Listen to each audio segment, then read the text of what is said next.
my hope is that my book, rather, The Story of You, A Life Rewritten, is a whisper of hope in a way to people, just as a reminder, as like a humble reminder that the history of you has done hard things before. And so you can do them again. Welcome to the Leadership That Shines podcast, the weekly leadership training show that's built around 3 values that show up in everything we do: impact, influence, and growth. Whether you're leading a team, building a business, or learning to lead yourself first, you're in the right place. I'm your host, Natalie Davis. Let's get into it. Welcome back to the Leadership That Shines podcast. I am your host, Natalie Davis, and so excited to be back with all of you today. If you're watching, you can see I'm joining you from the road, and I'll have to take a picture of my setup because it's always interesting when I'm in a hotel room. I never know if there's a business center that's available, if there's a desk that's going to be available in the hotel room. So I've made a makeshift studio just to jump on for today. But it's part of it, right? I would not have it any other way. I absolutely love the flexibility and opportunity to bring the show to all of you. And today we are in for a treat because we have a guest that's joining us. Blake, welcome to the show. Thank you for taking the time out to be with us today. Natalie, thank you so much for having me. As I told you, I've been listening to podcasts and I'm a big fan of it. And I'm laughing because we'll get into this, but one of my many things that I do, I'm an actor, and whenever I travel, I relate to the idea of the hotel room trying to set up a tape to either Zoom in with producers or to do an audition. So I know what that's like, setting it all up. Sometimes you have to like stack things on top of each other, Exactly. Absolutely. It's so funny because as soon as I get into the room, I start eyeballing like what is going to put my camera at the right height to make sure that, yes, that's exactly it. Resourceful. You understand. I would say you understand my pain, but it's not a pain. It's a joy. I think it's a little bit of an adventure. And we get to go places now. That's the thing. That's the blessing of it. You get to go places and you can connect with people no matter where you are. Exactly. I love it. Oh my gosh. Well, thank you for understanding. Blake, I am so excited to dive into your story because I feel like you have experienced leadership in so many different ways. And it started at a very young age. You mentioned already that you are an actor. And so you kind of took charge, right? You were like, here's the thing. I'm going to Hollywood. I'm doing this. First, before we dive into the leadership portion of your journey, I'd love for you to just share a little bit about yourself with the listeners in terms of how you arrived in Hollywood and what that meant for you. Yeah, it's a great question. I do think, much to my parents' chagrin, I always like to take charge. So that was something that I had early on. And I grew up in South Carolina. So the idea of an acting career was not something that anybody in my family had ever done. Most people had great jobs in business, and my dad was a great provider, and my mom was a very, very successful and talented school teacher. But so there was no reference point for that. But I found I sort of got bitten by the acting bug, as people say, and then I started, like I think most people who have a goal in mind, they start thinking through, okay, how do I achieve that? So then I went to I went to a boarding school for performing arts, and then I went to the North Carolina School of the Arts for like a conservatory college program, and then moved out to Los Angeles right after school. I like to say it was the first time I was in the big city. Exactly. I've been here since, working as an actor, among other things, which I'm sure we'll talk about. Absolutely. So Blake, was this when you arrived, right? You went through in terms of preparing and getting ready, and you took the step, you took the leap. What are some of the lessons that you learned along the way as you moved to the big city? I mean, it's quite a few people's dreams to make that jump. And so what were some of the lessons that you learned along the way? Well, one of the lessons I learned is it would have been good if my Honda Accord had air conditioning in it, because it was really hot when I got here. I said that car was a great car. I sent it out, had 220,000 miles on it. I had I had that and my furniture from my tiny studio apartment in college, and I moved out. And some of the lessons that I learned then was that you're not ready, you're never ready, and then waiting to be ready I would have been waiting forever. I had Right. gone to a great Yeah. conservatory. It's, arguably one of the best in the country. And still, there was so much I couldn't have known. You can't know what you don't know.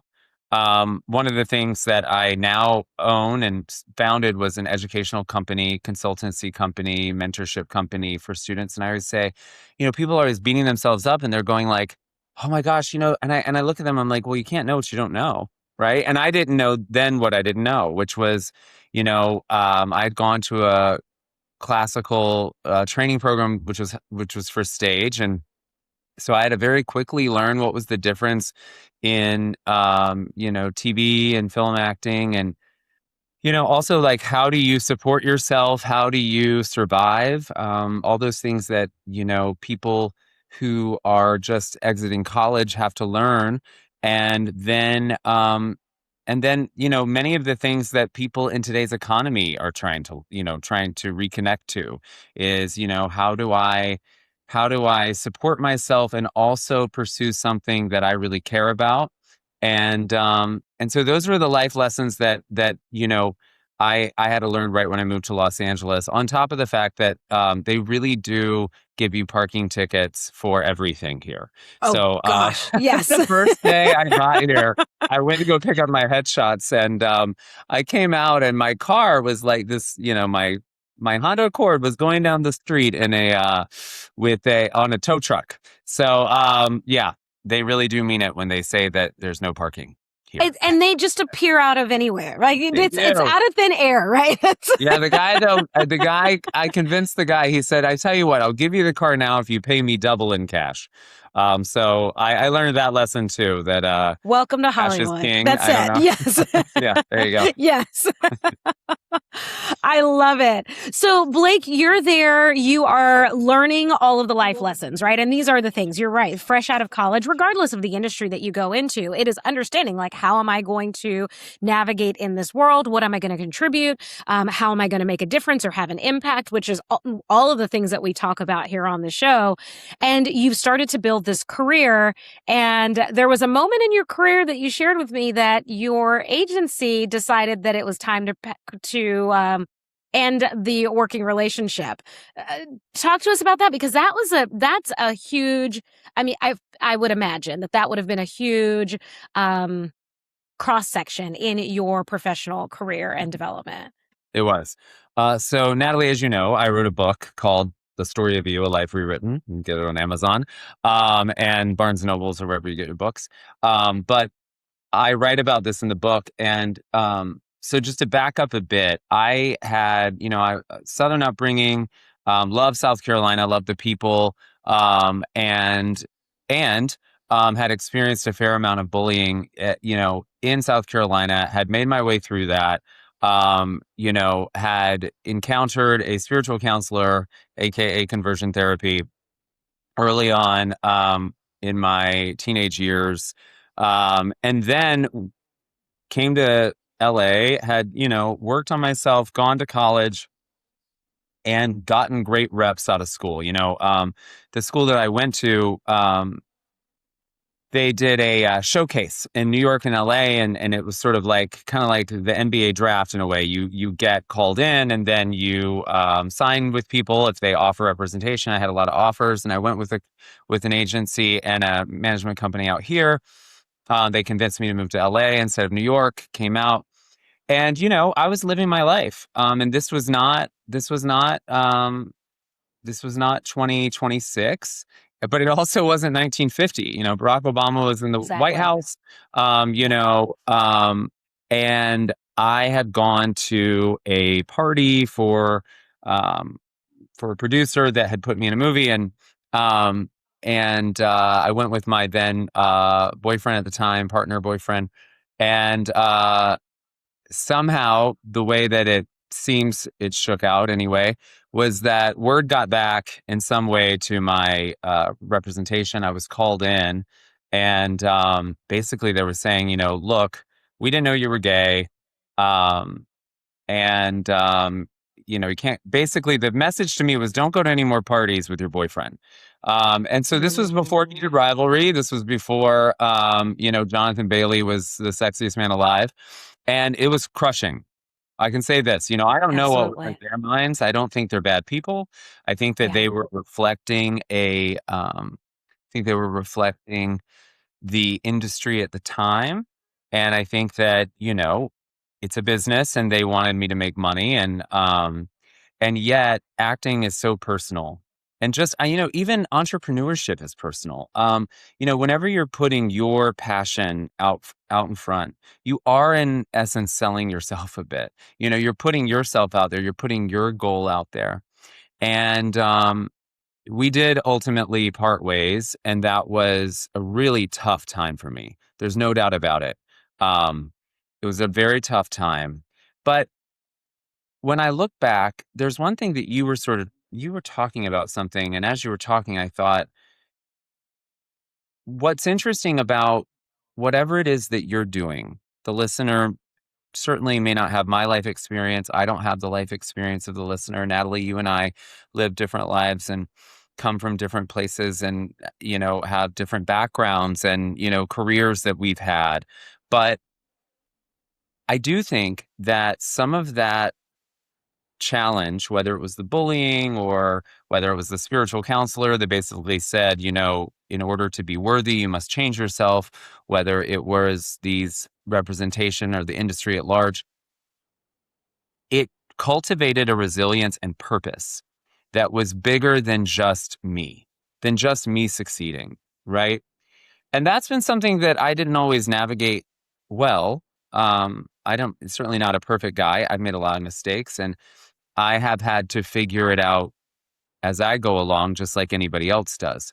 But I will say that in moments when it feels rather dark, I do try to remember that I have a purpose that's larger than just me succeeding, than just me getting that part, than me just, having the largest month that my company can have, or having giving the best speech possible. It's not all for me. It's also about the connection that you're making with other people. And about the people that came before that made it possible for you, whether that be your parents, whether that be um, historical leaders that you've never met, whether that be activists. Um, there were a lot of people that paved the way. And I think connecting to that purpose has helped me. Um, and I know that purpose, and I write about this a lot in the book, sustains people and allows, or at least I should speak for myself, has sustained me and allowed me to keep going, to keep going. I love that, Blake. And that's when we get in those seasons of life where we realize what we're working on, what we've been focused on, is so much larger than just us, right? It has this ripple effect that goes well beyond that. And you mentioned the people that have paved the way along, well before us, and I think in this season, we find ourselves still doing the same thing because that experience that you had, the resiliency that you had as a result of that, and the continuation of the work that you've done is an example for those that are coming up behind us as well, right? So when you tap into that purpose, not only are you doing the greater work, right, the bigger picture work, whatever you believe in, it's contributing to that bigger picture, but you're also inspiring and motivating and having impact on the people that are coming behind us as well. Yeah. And, I think about it doesn't always look so beautiful either, like Oh my it gosh. Yes, right? It, please it say that doesn't. again. It doesn't Yes. look, it's not like I Yeah. feel like it's not always the keynote speech that like sings and the clapping and this and that, right? I mean, I've even had periods in the last couple of years where I've really, really had to say, okay, I've got to do a rewrite. I've got to rework some of this. Like, there's no arriving, I guess is what I'm saying. And I think that that's one thing that I have to constantly remind myself, because it can be very defeating if you think that once you are if you think that once you've arrived and you're just sailing it out. Well, God bless you. I hope that's the case, but it's not been my Exactly. Let me know how experience. that works out for you. Well, Yes. it's not been my experience. I hope it's yours, but it's not been my Yes. experience. And what I Yeah. find is that um, expecting that is can be very self-defeating, because then, when that's not the case, then you feel like you're going back to zero. When in fact, hopefully what it is that you've learned some skills along the way, that now you're not starting from zero. I talk about in chapter 10, I talk about that moment um, with after that meeting, after a particularly crushing meeting with my representation. And you got to remember, I was like 22. This is 5 years after conversion therapy. Um, I had no money. I had this car and a rent payment with roommates that, they were depending on me to make that payment. Um, I was putting groceries on credit cards. And so, I didn't have a lot, I mean, I had my health, and I had, an education, and those are wonderful things. And I had a place to live. Um, but I was very crushed and thought, I've moved all the way out here across the country, and these people may jump ship, which they did eventually. And I remember in that moment thinking, oh my gosh, again, is this being gay thing going to be again? Here we go. Here we go. And I could feel that narrative. And then I thought to myself, and I laughed because I was like sweating through my t-shirt. And you catch your eye in the rear view mirror, whatever that is, like the mirror. And I I thought, well, wait a minute. If you turn that around, it's also like I've climbed this mountain before, so I can do it again. And Yeah. so you aren't starting from zero when you Right. encounter the same problem, or you Right. encounter something that has the same texture to it that you've experienced before. You are coming to it with the experience of having climbed that mountain.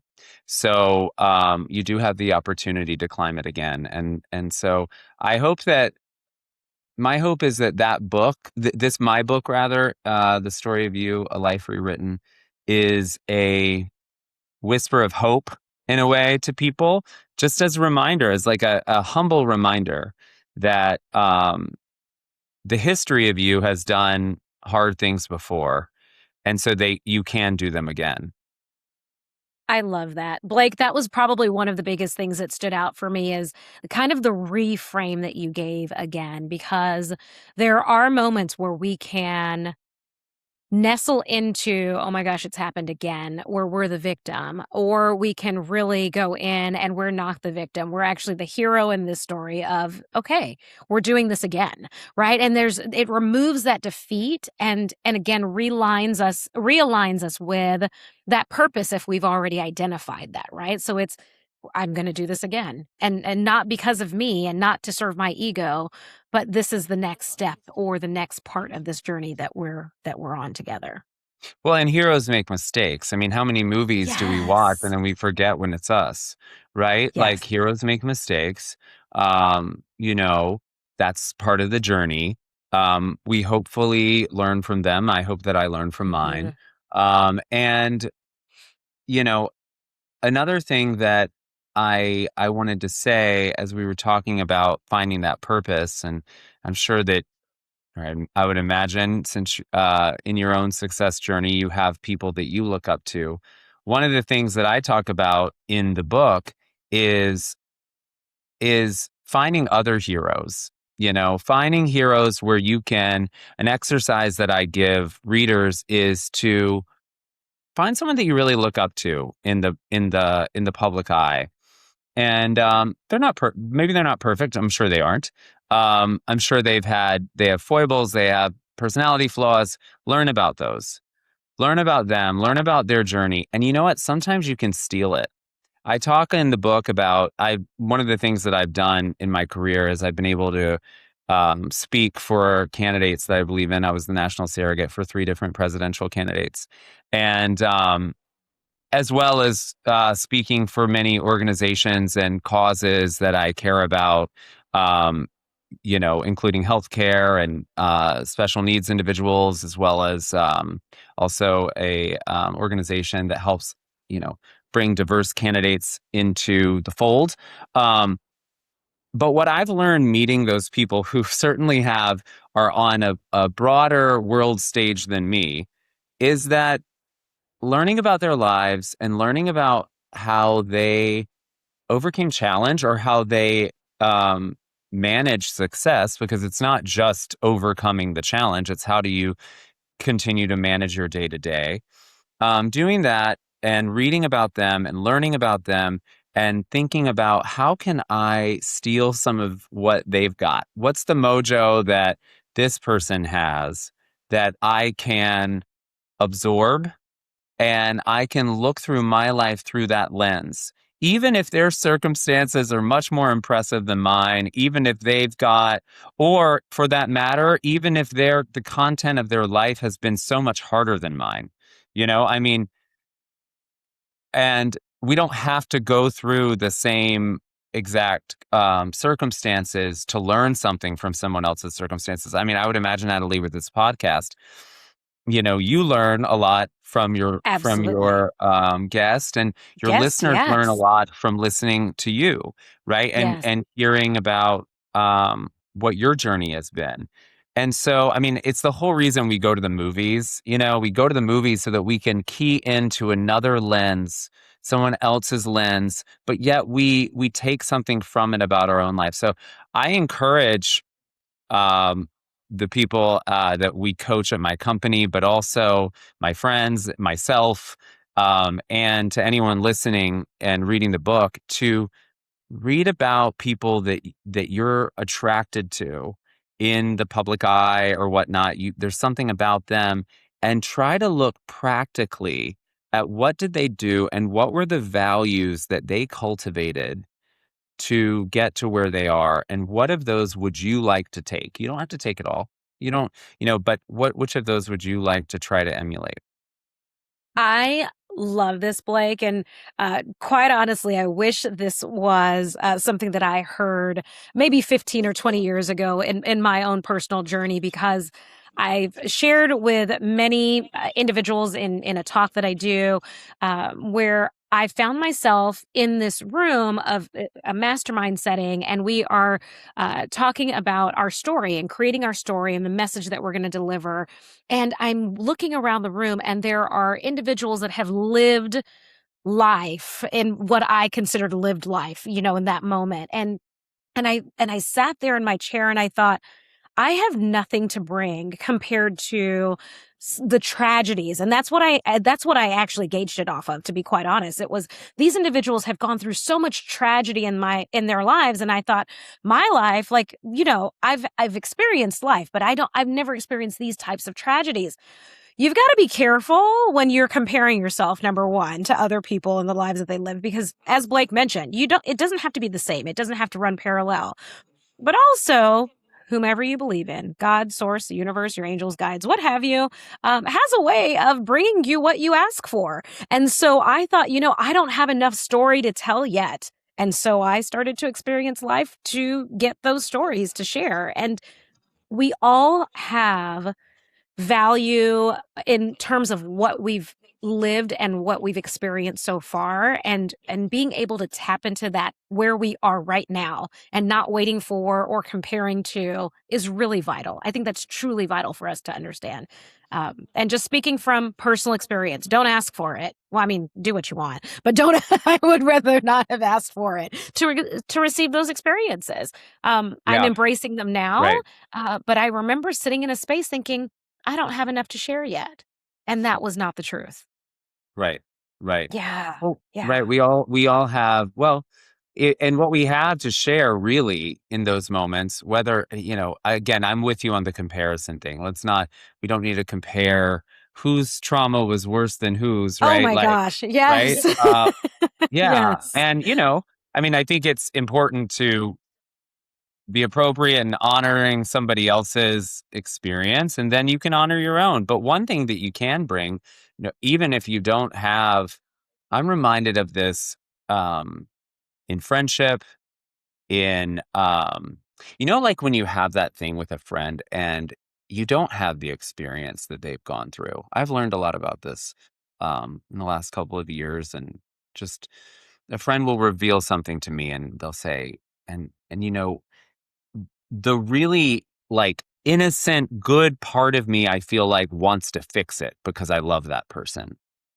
But if I have no idea what they're going through, I really probably don't have a lot to offer necessarily in the way of advice, you know, um, of how to fix it. And maybe it can't be fixed. Maybe this is something that this person is going to have to go through and figure out on their own. In fact, That's most of the right. things in life, are the things that we have to come to ourselves, and sometimes we can take from people who've been through similar experiences and we can apply them to our own life, but still it's us that does that work. That being said, the one thing that you can offer is your presence. And sometimes it's not about knowing, it's not about saying, "Hey, Natalie, this is the carbon copy of what you just said that I've experienced." It might just be my willingness to listen, or your willingness to listen to me, and to just reflect back, you know what it is that's coming up for you in that moment. And I honestly think, even on a lighter note, that can be where, even in business brainstorming and I like ideas can come from. We don't all have the same experiences. I'm making a pivot now. I mean, from Yeah. No, tragedy absolutely. I to the agree. positive Yes. end of it, which is that when we sit with each other and we're trying to come up with solutions, we often have different ideas about that.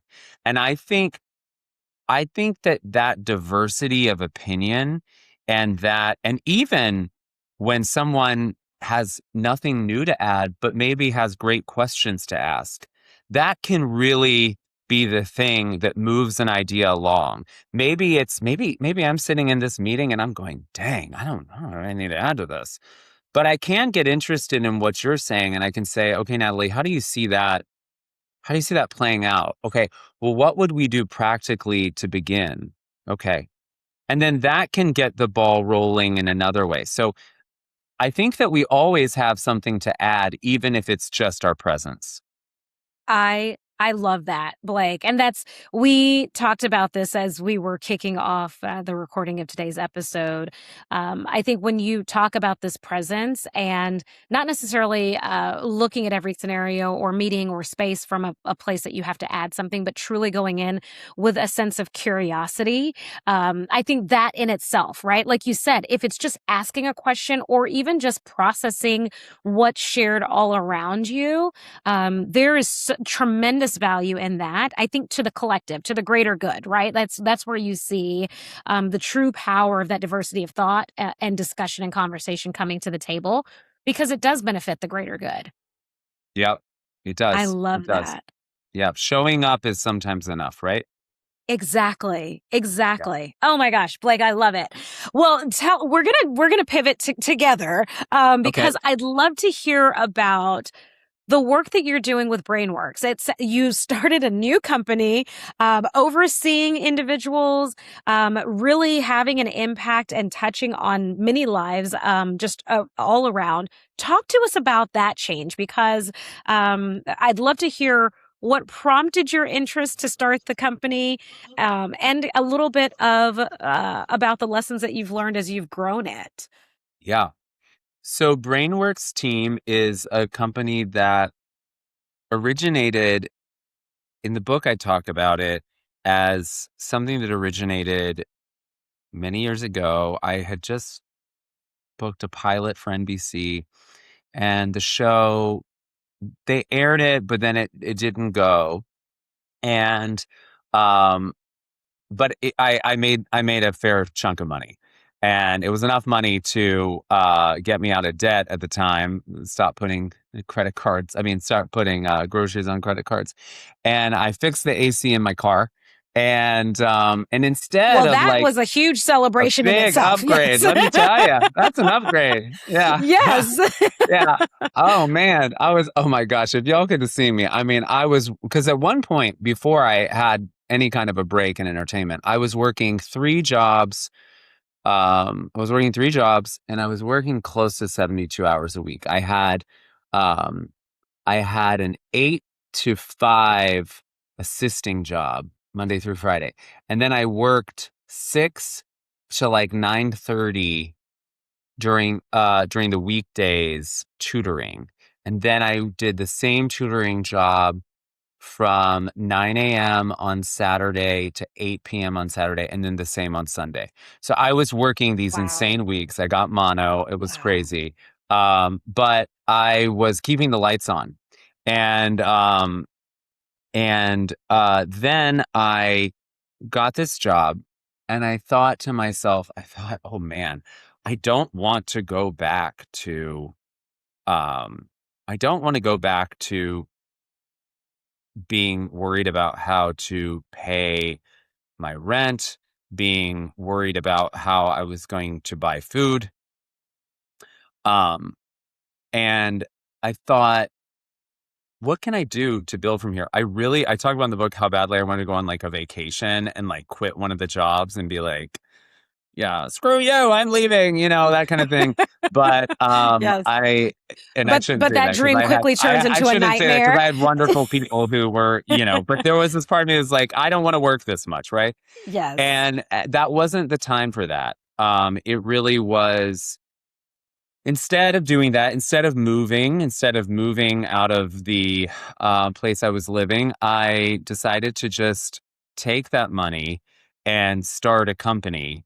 And I started with what I knew, which is a lot of what you hear today. I'm like everybody else. I'm listening to the people on Instagram. Everybody's like, make a Canva. I don't know, like you'll make a gazillion dollars. Um, Exactly.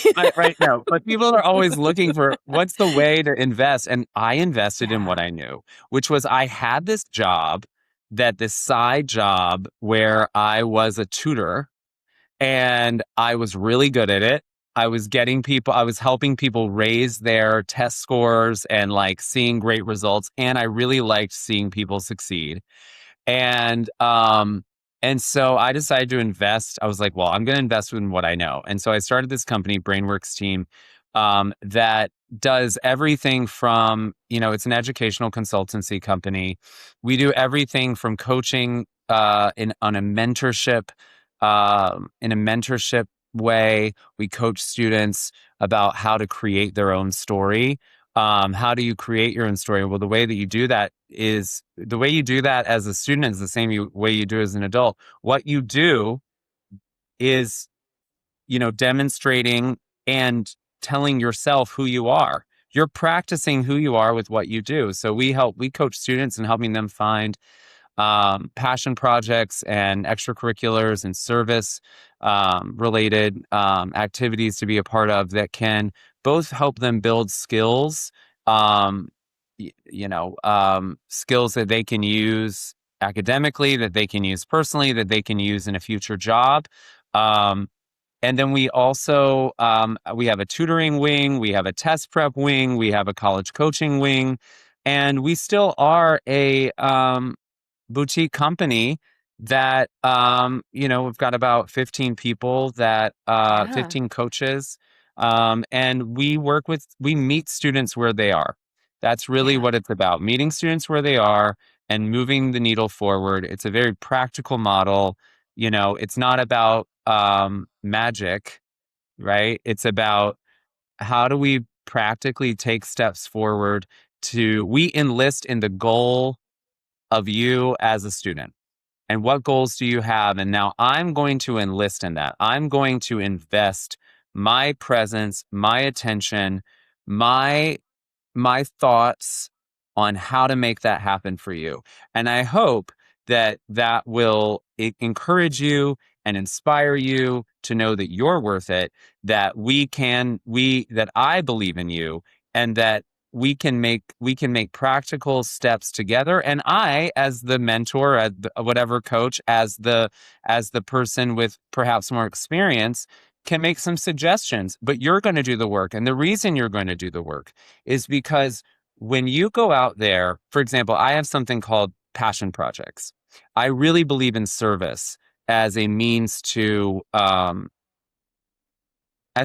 bettering our world, but also as a means to building confidence. And I also encourage adult readers in my book to do the same, which is that when I see a student, we come up with a service passion project. Let's say, for example, I had a student who did some research and found that people that that got out of prison, when they had jobs, they rarely returned to prison. When they got jobs out of prison, they rarely returned. Um, so that student, I said, okay, do the research. What is it that that community needs?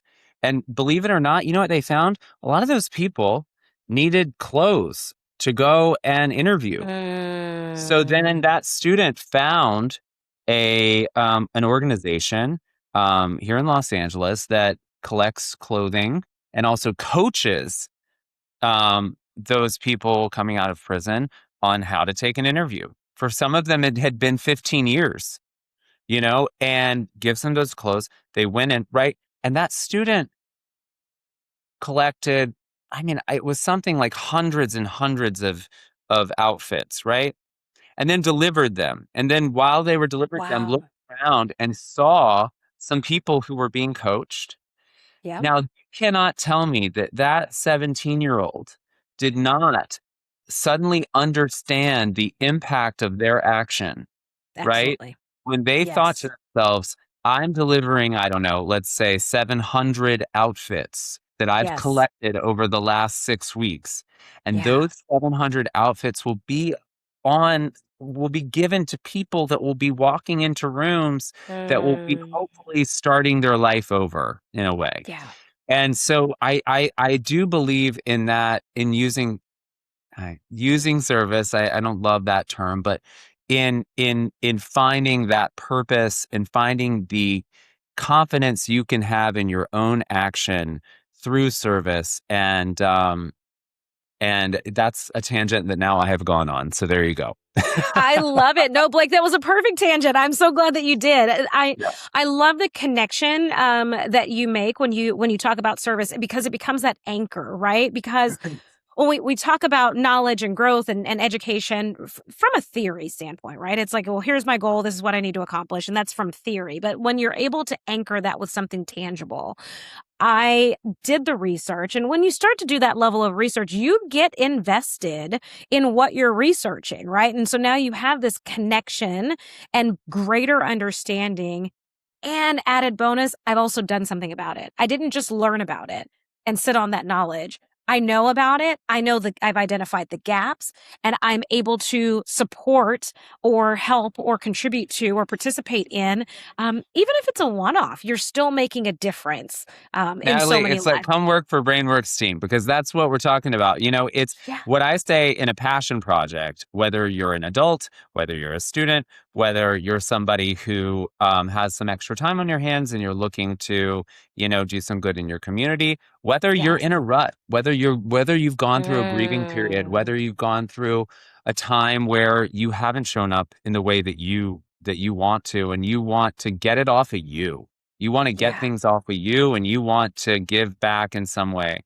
A great passion project service opportunity, it educates the self, right? We Mhm. educate ourselves on what it is that a community or another person or our planet or animals or fill in the blank, what is it that the community needs? And really understanding that, so we get outside of ourselves and we understand that. Then the next thing we do is we make real impact, right? So like we do something about it. Exactly what you said. Do something Love about that. it.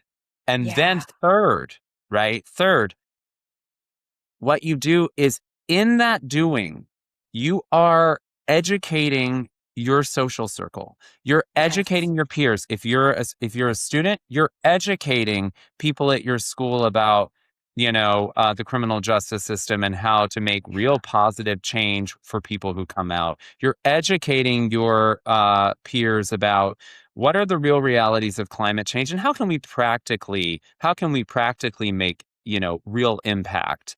And then what that does is then that multiplies it, and I know that people of faith and people of all types of thought prescribe to that, which is the idea of when I share, I'm not just sharing for me.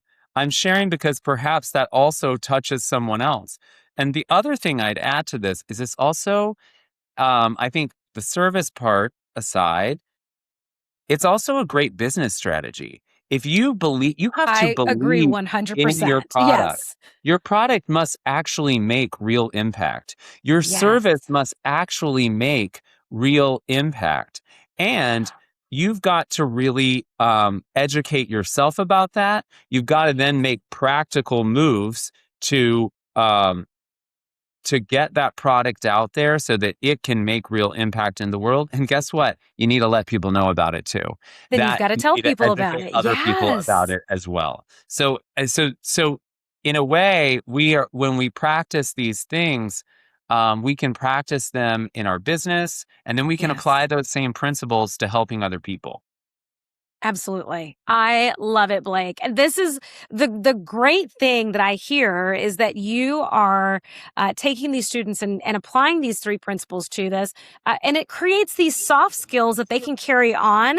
You've planted a seed. They may continue to do this in their life later in life, in different seasons of life, not truly being able to go back to say, well, this is where it all started, or maybe they can. But these are the soft skills that will transfer over into their personal lives, into their professional lives if they become entrepreneurs, solopreneurs, what have you. Like you said, these principles, if you have a product or a service, they all apply. It applies the same. They do. And just, I would be remiss not to say that it also applies to academics. The idea, because Mm, our company does focus on helping people make academic growth as well, no matter where you begin. Look, we all learn differently. I know I'm a very verbal person. I have to talk things out. Some people are super visual, others are very auditory. I can be auditory as well. But one of the things is that we all start where we do. But think about the process of learning anything. You've got to educate yourself, right? You often then have to mm, take practical steps to demonstrate that knowledge, right? And then what's another way that I have students or I recommend students study is teach it to somebody else, right? exactly. And that's often that's in many ways um it's a format for learning, Yes. and I think so yes, I agree with you. I think it applies to a lot of different things. I love it. Oh my gosh. Blake, thank you for sharing what you're working on with Brainworks Team and congratulations on the growth. I mean, you're hovering in on 2 decades now that you've been doing the work. And Yeah. so Yeah. kudos to you. And I truly love this. I love the focus. I love the impact that it has. So thank you so much and Thank congratulations. you. I think Thank you. simultaneously, congratulations and thank you for what you're doing. Thank you. Yeah. Thanks for saying that. Yes. So, as we wrap up every episode, Blake, I leave our guests with one final question, and Mm. this is about you. So, if you could let us know, or let the listeners and myself know, 5 years, 10 years, 100 years from now, how do you want to be remembered as a leader? Mm. Um, well, I imagine I won't have a ton of control over that. So first I just give up the idea that I'll be able to control the way that others see me. That's true. But I Yes. I would hope that well, I think that I have always approached leadership through a lens of people. My mom had a saying when we growing up. She said, "Everybody's somebody and everybody counts." And so I hope that translates into everything I do, whether that means I'm telling the story of a character that I'm working on a TV show, right? That person's life matters, and so the story that they are living matters, right? And so telling that story, we can all learn from that, whether that be that I'm advocating in my activism work, whether that be whoever I'm advocating for, no matter who you are, where you're from, what you look like, who you love, how much money's in your bank account, that your story matters. And then also in business, that we're working to move people forward, to in this current business, I'm helping hopefully move students forward in their lives. And even in my writing, the idea, the story of you, A Life Rewritten, is about what story do you want to tell? What life do you want to lead? Do you want to lead? And so I hope that I'll be viewed from the lens of somebody who cared about other people's stories. And then I hope too that I'll be, one thing that I think is unique is I have so many freaking multi-hyphenates to what I do, which I think Love is it. hilarious. And I think it's very confusing to a lot of people. And to be Mm, honest, for many years, I siloed what I talked about with different people. But, mhm. writing this book was really about saying, no, it's all about story. It's all about, it all does connect. So I hope that people will realize that the creative capacity that each human being has within them is to tell many different stories, and to sometimes tell those stories through many different mediums, many different careers, many different passions. And I hope that people at least appreciate that, for for the many more years that I hope to be doing it. I love that, Blake. Absolutely. And I couldn't agree with you more, right? Every part of us, every element, every experience, every belief that we have all becomes part of our story. So being able to tell all of the stories and truly owning them and knowing that that's what makes us who we are. Yeah. I Yeah. love that. Blake, thank you, thank you, thank you for being a guest today. It has been an Thank you, absolute Natalie. honor, and thank you for sharing your own personal story and some insight to your background. And we'll make sure that we put your contact information and information about the book in the show notes as well, so that our listeners can reach out and connect with you. Please reach But out. thank you so much for taking the time to share with the listeners and to connect with me. I really appreciate it. Really, thank you. Thank you for having this platform. It's very inspiring. You're inspiring, and thank you for having me today. I enjoyed talking to you. Absolutely, absolutely. I Alrighty. love that. I know we could just keep going. Let's We have go. the water, we have the coffee, Sideshow. we could keep going. Yeah, yeah, yeah. I love this. Well, for our listeners, you all know if you are not subscribed on your favorite streaming platform, please go ahead and do so now. And if you know of anyone that you think would benefit or enjoy these episodes, feel free to share that with them. And last but not least, if you've not subscribed to our weekly newsletter, drops every Monday, head on over to LinkedIn and subscribe to the Flamingo Files, where we go deeper into these episodes, give you some takeaways and application that you can actually apply to your life, your business today. So until next time, I will see y'all soon. Thank you for spending time growing with me on the Leadership That Shines podcast. Every episode is built around the values of impact, influence, and growth.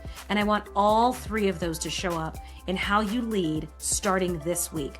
If this episode added value to your week, share it with a leader in your world who is ready to grow. Subscribe and follow so that you never miss a week.